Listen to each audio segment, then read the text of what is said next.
مرد اور عورت کے نماز میں کہاں کہاں فرق ہے، اس کو جاننے کے لیے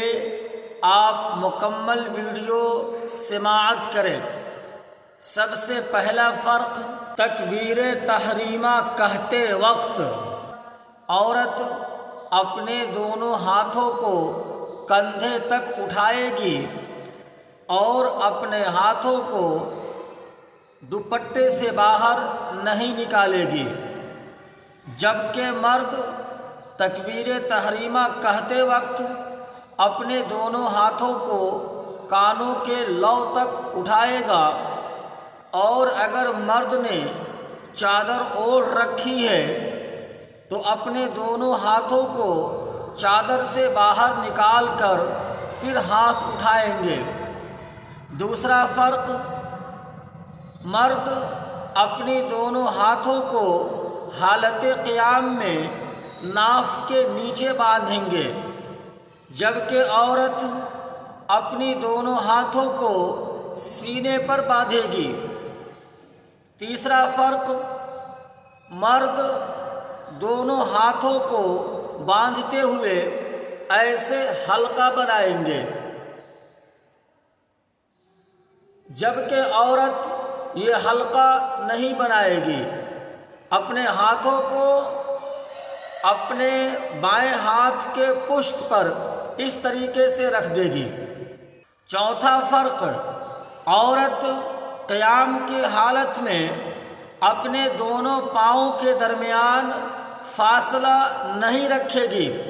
بلکہ اپنے دونوں پاؤں کے ٹخنوں کو ملا لے گی۔ بہتر صورت یہی ہے،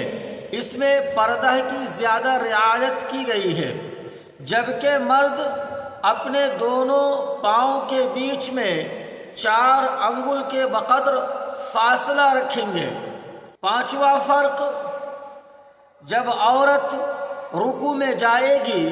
تو اپنے بانہ کو اپنے پسلیوں سے ملا لے گی،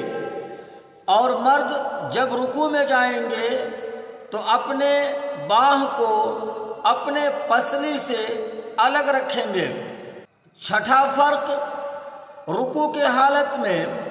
مرد اپنے ہاتھوں کو پنجوں کو پھیلا کر اپنے گھٹنوں کو پکڑیں گے، جبکہ عورت بغیر اپنے ہاتھوں کو پھیلائے ہوئے اپنے گھٹنوں کو پکڑے گی۔ ساتواں فرق، مرد جب سجدہ میں جائیں گے تو اپنے دونوں ہاتھوں کو اپنے پسلیوں سے الگ رکھیں گے، عورت جب سجدہ کرے گی تو اپنے دونوں ہاتھوں کو اپنے پسلیوں سے ایسے ملا کر سجدہ کرے گی۔ ساتواں فرق، مرد جب قاعدہ میں بیٹھیں گے تو اپنے داہنے پاؤں کو کھڑا کر کے بائیں پاؤں پر بیٹھیں گے، عورت جب قاعدہ میں بیٹھے گی تو زمین پر اپنے جسم کو رکھے گی اور اپنا بایاں پاؤں داہنا پاؤں سے باہر نکال دے گی۔